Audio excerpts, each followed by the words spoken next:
Welcome. You are at the CCC. Where there are no outside issues with Bonnie Violet. Anthony. And Lulu. Each week, we will provide and create a brave space where we engage in conversations around topics of sobriety. And our intention is to hold and inspire better spaces for people in recovery. But before we do that, like, subscribe, and share. Comment. Do that too. Yes. Yes. How's everyone doing? We are fabulous. We're good. How are you all? Well, I'm good. I'll start. You know what? I was struggling. I was telling you before, it's like my whole situation with my light in my bathroom. And in 5 minutes, my neighbor fixed it. And I'm like, seriously? Why is it that we make things so difficult? Did you make it difficult? I do. I do. Because he told me, yeah, just get the part and I'll fix it. And I'm like, well, no, I'm going to go through the proper channels. And the proper channels suck. Nice. How about you, Anthony? Oh, thanks. Thanks for that. It's been a really productive week. Let's see. I got a lot of research done. I was here for like 6 hours last night, doing work in the office. I was using the inventory rack as a standing desk. It was really nice. Right on. Yeah. Nice. Yeah, cleaning up my place. It's been a pretty steady week, despite how dreary it is here in San Francisco today. Yeah. It's about nice. you? It's nice here. It's like in the 30s. The weather's nice. Look at that backdrop. Look at that backdrop. The way I know, isn't it great? Yeah, I'm in Boise, Idaho. That's the Capitol building behind me. Staying with a girlfriend of mine. And yeah, it's been, I don't know. I upped my hormones today. Started taking more, which I'm excited about.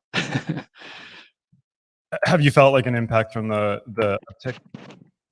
I mean, no, not really. Okay. No, you're not. Like, yeah, I mean, my boobs like doubled in size since 8 o'clock this morning. Are you sensitive? Right on. Question. Should we transition? Well, that's what I'm doing. Oh. maybe we could. Maybe we could. So maybe let's transition to today's topic. So we're going to be talking about holiday blues. Another name for that is holiday depression. Did y'all know that? I had no idea that there was a formal name for it. No, absolutely. Yeah, so there's a formal name for it, and the parameters for Lulu's phone is ringing. Actually, I was going to share. A song.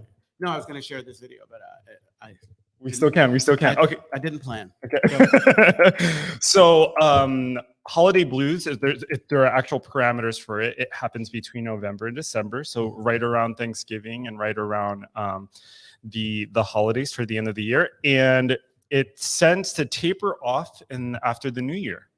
So it's not uncommon. And so the reasons for this, at least what I found, is that some of the theories behind this are that the season, November and December tend to be infused with a lot of emotionally charged events. And so people tend to be in a reflective state. Some of those reflections have to do with like the previous years where folks are not at. So very common. And then the last thing I want to say about it is that, did you know that with people who have pre-existing mental health conditions, 64% overall report that their symptoms increase during that period? Yeah. They do. Yeah.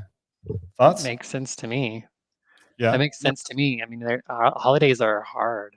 Like, even if it's like all amazing and like you're doing all the things, it's like a lot of like, I think, anxiety, which is just the other side of depression. And then if you're not into all that, then it can be difficult. Like if you're not able to be with family or loved ones, or maybe there's an anniversary, like a reminder of somebody who's not here for the first, holiday this year, or that sort of thing. Yeah, I think my mom and actually my sister passed away around Christmas time. I remember when my mom passed away, things were just, and so for the longest time, like Christmas and the holidays, and the effect or influence that my mom had on everybody around the holidays, because she really was the catalyst for like bringing us together. So it really took a long time, even beyond kind of the worst of my addiction.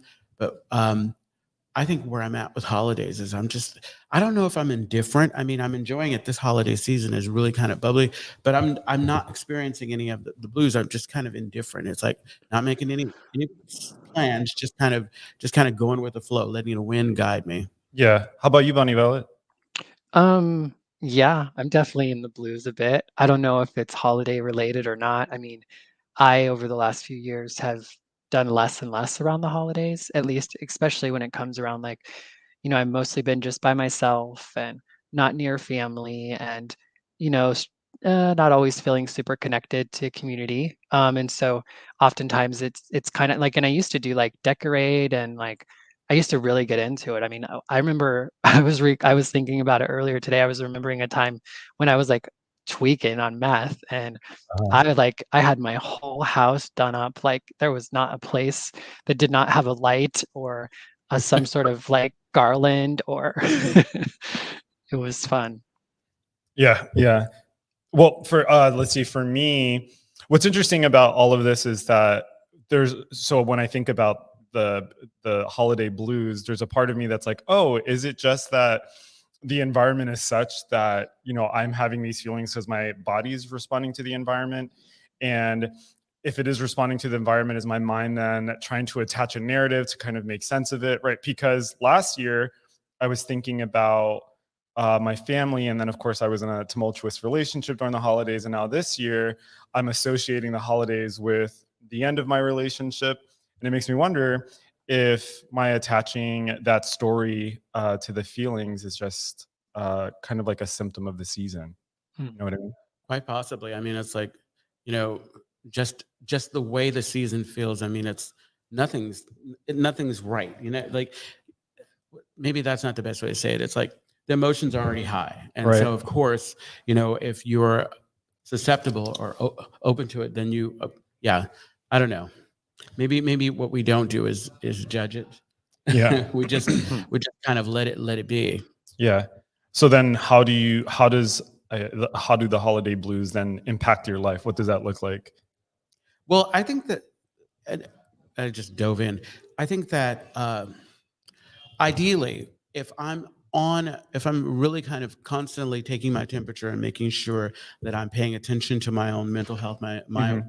my self-awareness there, that I'm doing the work leading up to like something that I know. I didn't realize that the anxiety that I used to have when I was in my active addiction was closely related to my blood pressure. Oh. And so what I do is I make sure that I take my blood pressure medication Mm. and I drink water and get all the rest that I need. And so I'm less likely to kind of feel some of the effects of and really, what's interesting is like carrying stuff but not knowing if it's holiday depression or if it's Mm, something else. So really, I think that for me, just first focusing on the Mhm. health and the mental health. But I think the next step, we we have this built-in amazing system. Not doing what I like to do, which is avoid situations, but find myself where I'm spending time with people, Mhm. because that, I think, like when I forget or when I avoid making plans because I'm being cool or whatever, that's when I run into a problem. Mhm. Yeah. Mhm. Isolating. Hmm.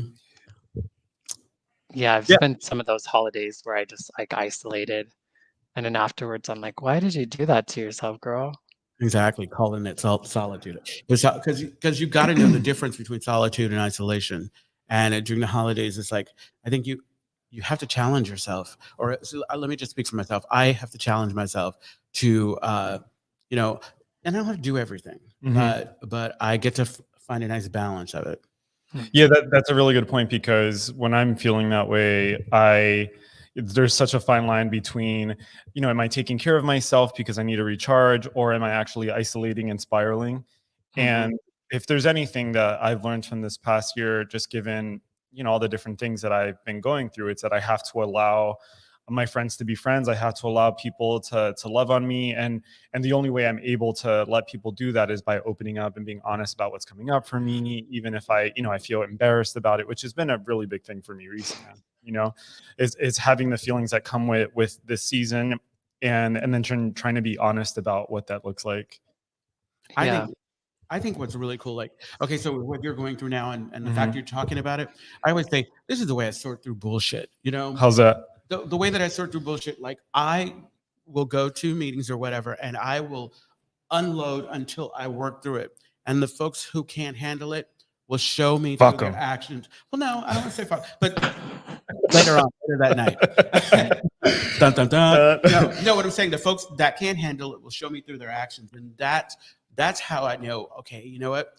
These are the folks that I can kind of go to, I can lean on, I can talk to, I can share. Because ideally with these relationships, I want to be able to go back and forth. Because there's going to be a time when you're not the one who's talking about your relationship. It may be Bonnie, it may be me. Right. And so I think that the best we can do, or the gifts that we can give each other through this process, is to kind of let you have your experience and be there and support. I think that to me is like friendship, you know? Yeah, Right.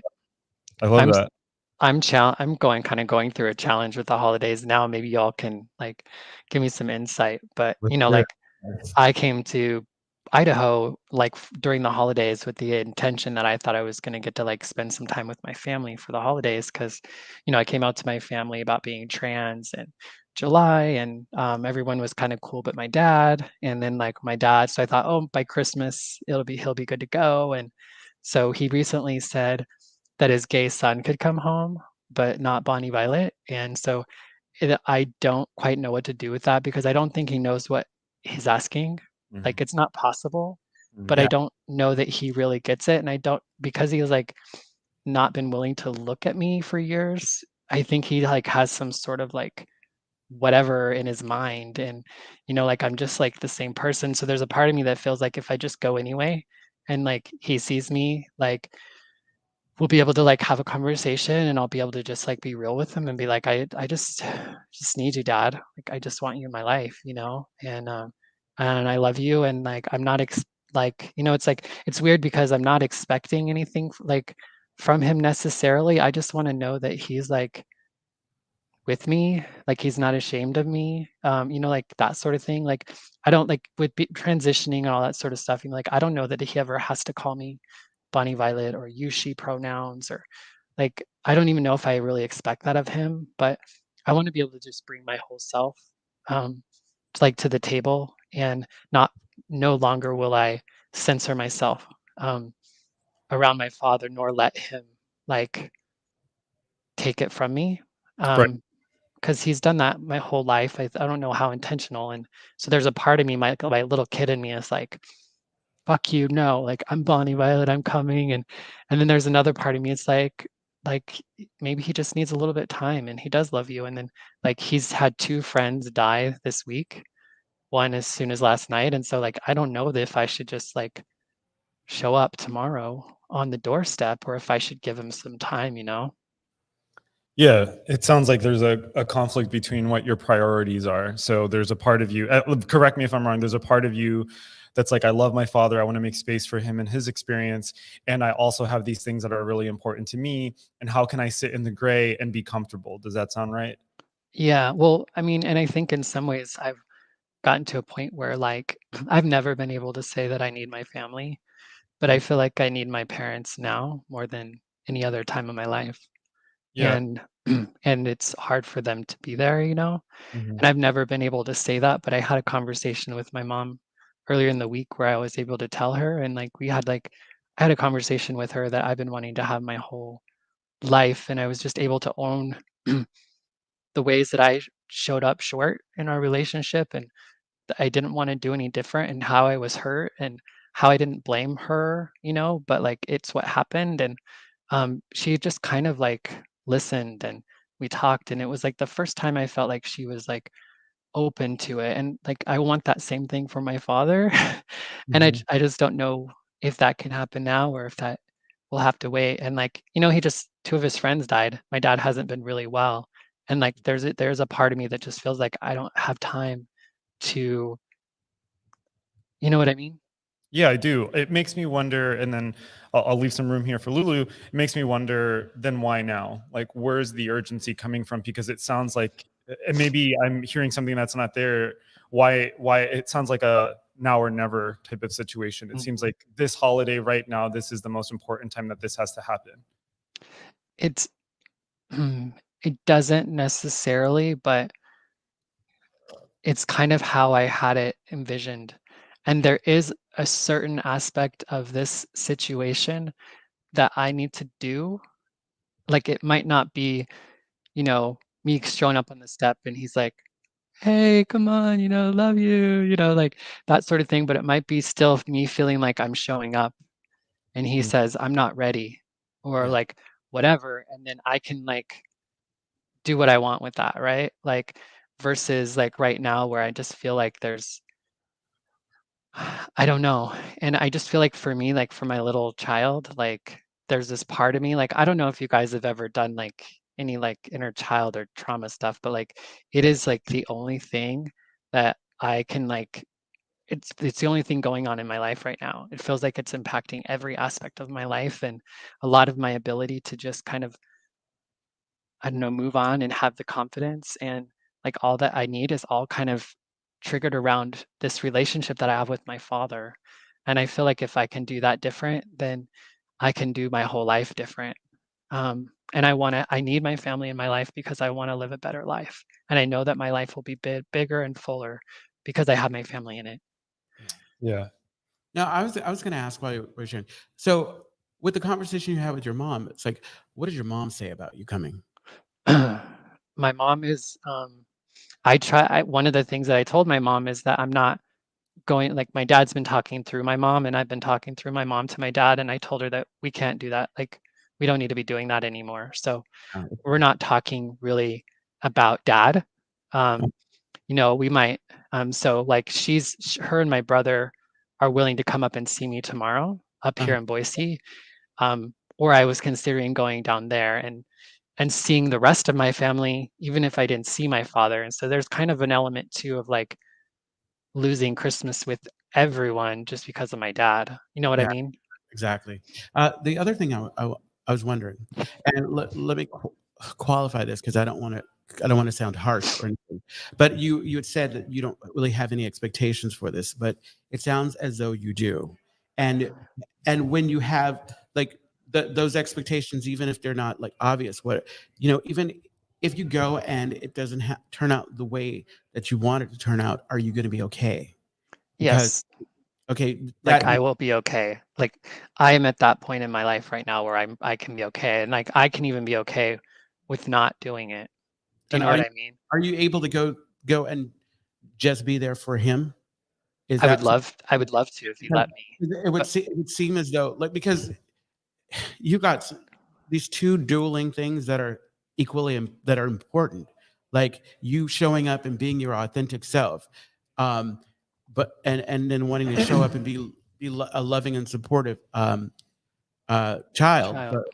but I don't know. It's like go ahead. Go ahead. Well, the dynamic you're describing, there's a formal word. Well, there's a formal concept behind it. It's called triangulation. It's basically when you have two different people or one person generally that is using another person in order to communicate with a third person. And so you have this triangulation. And what this does is it keeps all these kind of unhealthy dynamics Right.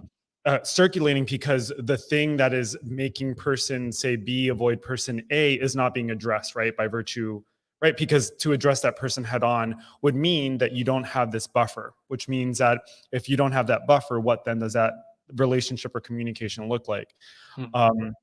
So from my vantage point, at least from my experiences and what I know about relationships, the first goal is to break the triangulation, Oh right? To yeah. have the communication Mhm. be to be one-on-one as opposed to through your mom. Right. Can only And that's why the thought is to like go Go. say hello, you know? Yeah, and it also makes me wonder because I don't think there's a right or wrong answer here, right? Yeah. Like we could cut this in so many different ways. And so it makes me wonder then for you, how is it that you make decisions? How is it that you cultivate your intuition and how do you allow for your intuition to help you decide what comes next? Hmm. And it's been all of that. Like I've been praying, I've been Right. meditating, I've been talking with my therapist, I've been talking with trusted adults, I've talked with my little brother even a little bit, like and like just kind of doing all the things, and like I've went through all the things of being like I'm gonna be like like Mhm. you're gonna like this is who I am and you're gonna be okay with it. And Mhm. like if you choose not to be okay with it, then it's your fault, not mine. Mhm. And then I'm like, but I didn't like that feeling. I mean, that's not my spirit. I always want to try to have like some grace and some understanding, but there's also just this part of me it's always been about, I've always felt like it's never been about me, and it's always been about him. Yeah, that's real. Is safety a concern for you if you were to go down there despite his wishes? Not like physical safety. Yeah, I No, mean, I think the biggest challenge for me is, like, I don't drive. So, like, I see. getting there and then, like, if I got a ride there, then I'm kinda, you know what I mean? So there's kind of just some navigational things that if I felt like I didn't wanna be there anymore, it might Mm, be a little bit more challenging, but no, I mean, I feel safe. You know what I mean? Like, Yeah. no harm is gonna come, and I don't wanna cause any harm either. But I just also don't wanna let a chance pass me by if if I can, you know? yeah, of course. I'm wondering if anyone listening in has been in a similar situation. Yeah. If they can message us on where are the messaging? Where do they come through? Well, Well, first they off, can you just type a message in the chat, but Yeah, or you can email us at podcast@castrocountryclub.org. Wondering if anyone's ever been in a similar situation. absolutely. And Yeah, we'll talk about our speak pipe again. yeah. well, Well, and this go ahead. right. When I think, like, for me, this has been, like, coming for years, you know what I mean? Like, so it might seem like it's, like, just now happening, but the reality of is, like, the process has been happening for years, and I've been in, like, showing myself to them for years too, so it's Mhm. just kind of like this element of, I just really wanna move on. That so you know you said you've been showing them yourself for years, and he's slowly but surely accepting aspects of do you don't do you, Except the last few years. He, except like, for the last few years. stopped. Because like I don't know, it's like I remember when I came out as gay, I realized like for me like okay, the struggle was mine for a really long time, trying to figure out what's going on. And then when I finally, by the time I finally like was able to kind of open up my mouth and speak my truth or whatever, enough time had passed, you know, and enough work on my own. Uh, Mhm. and I know you being as considerate as you are, but you're taking that in consideration regarding your father because, like, it might seem like it's hopeless, but it's just that, you I know, th just because you don't see the work doesn't mean the work is not happening, Mhm. like, the wheels are turning. Right, Like, yeah, and yeah, and I feel like they have the capacity for it. Like, if I just thought my dad was an asshole or, like, whatever, like, that would be completely different. He's not. He's a very kind, loving, generous man. I know he loves me more than anything. He just doesn't know what to do with me, and yeah. that's just been the story. Yeah. I'm curious what makes you use what makes you say do with me as opposed to understand the situation? Um, Because if what can I tell you why? Can I give you mhm. context? Because when you speak of your dad in this very loving way, and it's clear to me, at least from the way I'm hearing you, that there's connection there and that there's something real quite beautiful between the two of you. Yes. So when you say he doesn't know what to do with me, that feels a little disconnected from what I'm hearing, right? Because I think, right? I'm sorry. Go ahead. Well, I think it's just,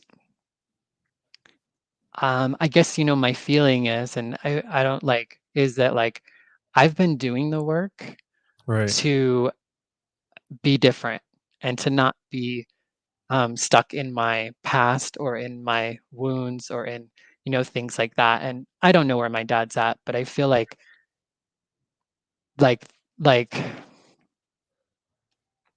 I don't know, like there's like we're not, like, I don't know. It's just like Is that it's it? hard for it's hard Yeah. for me to explain. Of course, yeah. I mean, it's not because it does sound like something that would be hard to explain. It's, I think, one, something that you experience. Well, anyone, what you're describing is an experience and He experience. never had the Yeah, experience with his father. He never right, had the family. He never had the love and the relationship that I'm trying to have with him. So right. it's like, do you know what I mean? It's not I like do. we don't know how to do it. I do. And Yeah. Go ahead. I feel like I'm trying, and Hmm. I just want to know he's trying to, you know? Yeah, yeah. And sometimes, in my experience, again, the trying looks different than I want it to Yeah. look. No, I You know, get that. Yeah, years ago, I think this is when I was a teenager. Actually, my aunt, she's been doing her own work, and she once said to me, mom, or my grandmother, mom can only love me the way that she knew, the way that she was loved. And she was raised in a very chaotic household where she felt, well, she was essentially treated like an outsider in her own immediate family. And so, not surprisingly, those dynamics have popped up in a lot of our interpersonal relationships in my family. And so I hear, I'm connecting that experience with yours because at the same time, like, I absolutely positively love my family, and there are things about me that I just feel like I can't budge on, or I've budged, or I've compromised for such a long time. And yeah, and so I get stuck in the gray. And sometimes it feels like I'm making an allowance that is hurtful hurtful toward me, for the sake of, I don't know, protecting someone else, or Yeah. Mhm, Well, and at the end of the day, like I just feel like like I just want to do well in this mhm, moment. Uh-huh. mhm. Um, and that's ended. Yeah, that's just like I want to do it well. Yeah, and I think this is, thank you for sharing all of that, Yeah, Bunny exactly. Violet. Yeah. Yeah, thank you so much for that, because I feel it's such a good example of what we're talking about today, right? You have, of course, this season, and then you have this thing that it's been building up for years, and they're kind of brought together in this way that I feel like that would be especially difficult for me. And then you think about the pandemic, so you have all Oh, this yeah. added extra external stress, all these other external stressors. Mhm. It like while I'm listening to you, it seems to me like, you know, with all of the variables in place, it seems like it's something that you need to do. Mhm, Right. mhm. And That's yeah. I don't want to be like the I'm giving you advice, but it seems like it's something you need to do because you're there. It's like it's a perfect kind of storm. And if you're the thing that I'm most concerned about, like from where I sit, is how are you going to be mentally if it doesn't go the way you want it to go? But the Yeah. reality of it is if we worry about that, you know how they say the irony of things is that if you don't go in, you'll never know. The truth Mhm, Yeah. of it is it may be that like this whole mhm. triangulation thing or whatever that you're talking about needs to be broken. Yeah, It needs Mhm. he, need to be he needs to broken. see you and needs to see you and be reminded of the love that he has for you. And who knows? Mhm. Who Yeah, knows? because I'm not sure like a text would do it. Do you know what I mean? Like, Yeah. or a phone call. Because I think part of, and I don't know, but I just feel like he says he doesn't want to see me, that it's like, I Mhm. think he just thinks like, I That don't you're know what he thinks. that you're Like, I gonna don't be know if he thinks my drag persona is Bonnie Violet. me or, yeah, you know what I mean? So, because it's easy to stay upset and stay kind of in your funk or whatever when you don't see the person, you don't have the person around. I'm I totally that girl too. I I avoid shit. Well, Mhm. yeah, no, the situation that I had with a friend that I'm now good with, we're good again. We didn't see each other. We didn't have to see each other, so it was easy for me to stay mad and not deal with it. But when it's there in front of you, you have to deal with it. You get to face it. I think my higher power does this thing for me. Whenever I'm having beef or some kind of issue with people, I see them everywhere. Yeah. It's Yeah. all, and I think it's all of these opportunities to kind of work it out if I can. So maybe it's an opportunity for you to work it out. Yeah.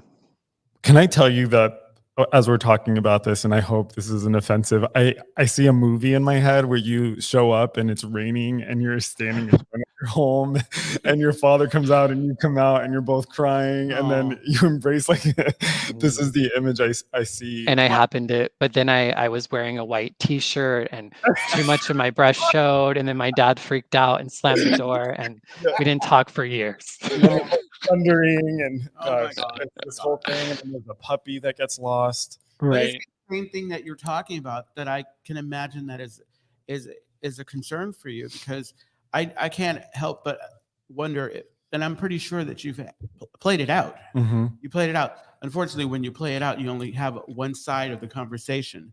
And Right. so I feel yeah, like all I can really do is show up. I don't know what'll happen after that, yeah. Yeah, you know? absolutely. Yeah, shit, I just had this idea and it escaped me. Oh, nope, I lost it again. But I think Yep. also the part of that though is like Yeah. knowing what I need to do regardless of what he does, right? Like, and I Uh-huh. think that's the part. Like, I think I need to do more than just like show up. I think Yeah. I do feel like I need to say something, you know?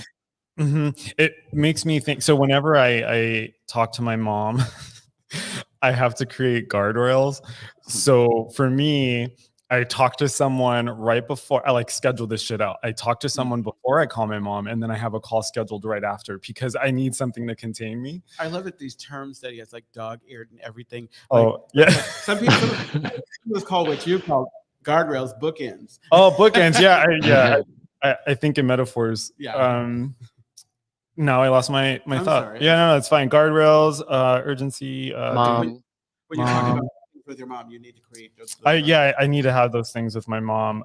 She there's just something about her that really gets under my skin. Yeah, and then it also makes me. Oh, I remember now. So years ago, did I say this last week? But years ago, someone said to me, if you knew someone's story, you would never get upset with them.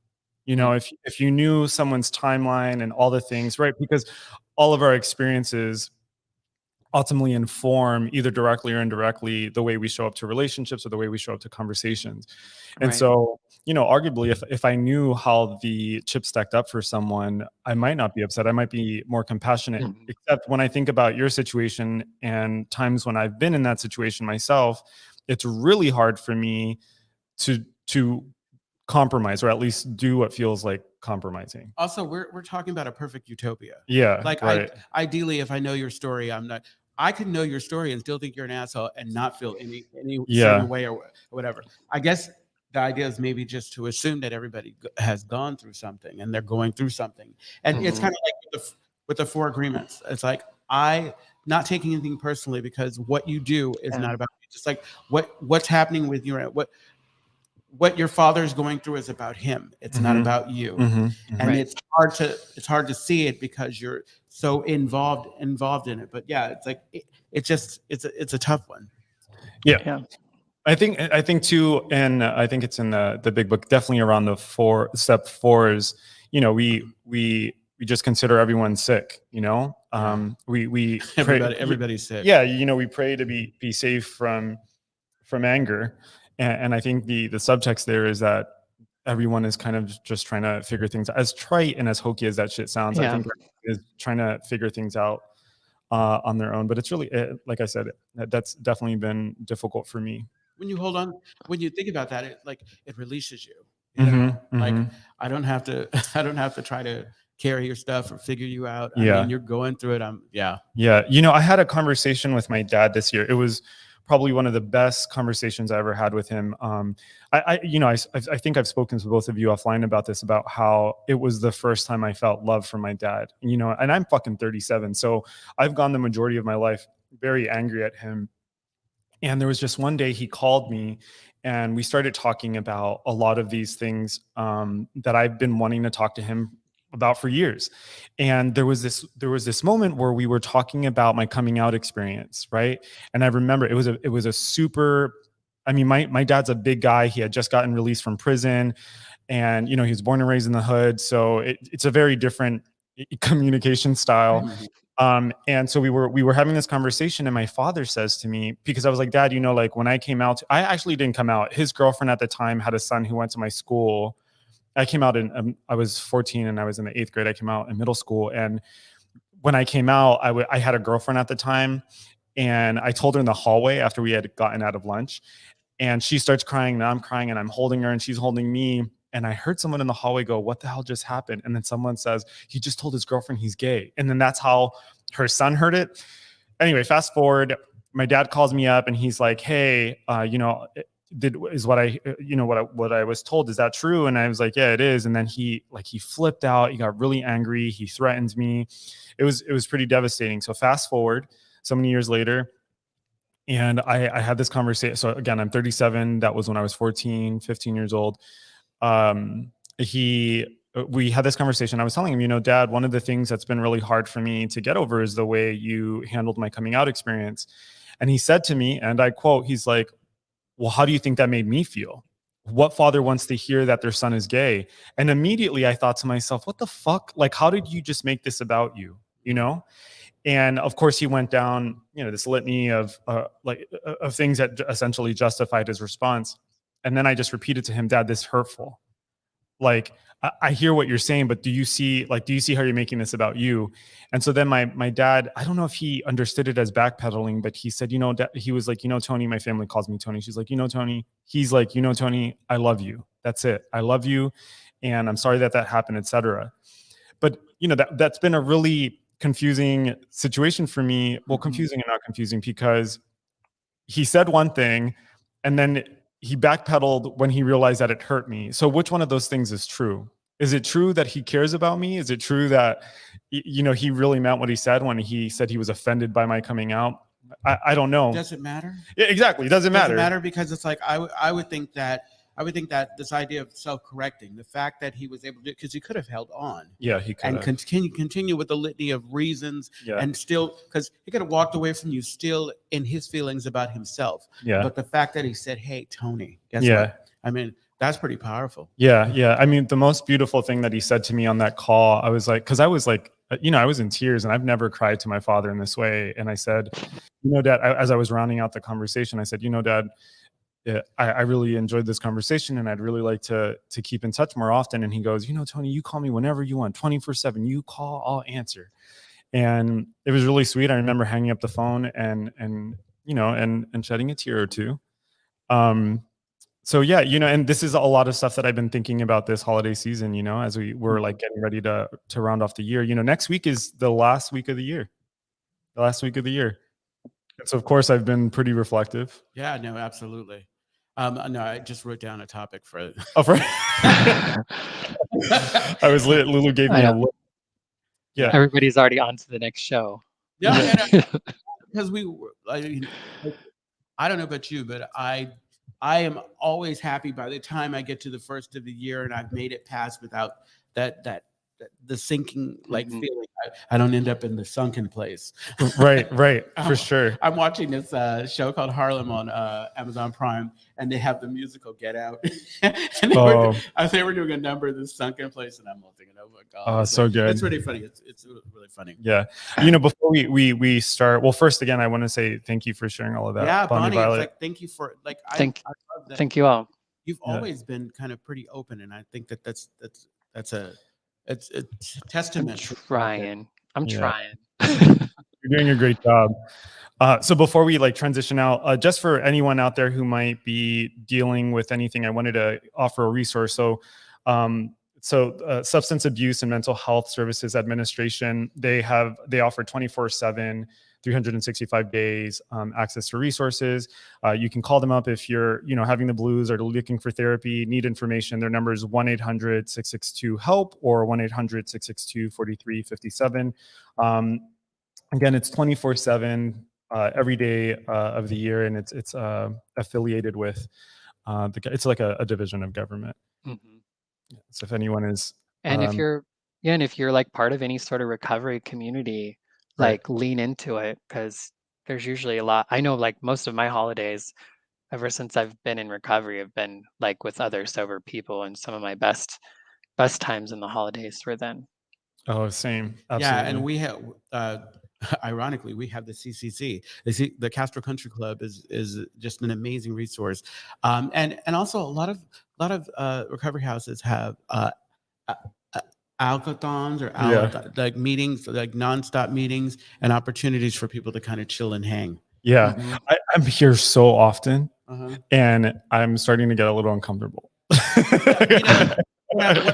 Nobody cares. Nobody's counting up. Nobody cares. It's like you're an example. Well, it's kind of, what I feel like? I feel like that alcoholic that goes to the same bar and everyone knows and expects that person to be there. I'm the sober version of that. So if folks want to get in contact with us, where should they go? So if you want to reach me, you can reach me at LouisLou86 on the Instagram. I've got lovely pictures there and everything, but also, it's an opportunity if you can just DM me if you have questions, you want us to talk about something. And for me, I'm Bonnie Violet, she, her, and I'm a trans, femme, genderqueer, spiritual drag artist and digital chaplain. I'm also a HIV positive person whose drug of choices were meth, alcohol, and ecstasy, and I'm in recovery. So you can reach me at a queer chaplain on all of the things. all of the things, and I still do not have social media. So if you want to get a hold of me, you can. If you want to send a message to me, you can contact me through our email address, which is at podcast@castrocountryclub.org. And I want to remind you that the Castro Country Club is a clean and sober gathering place for people and a home.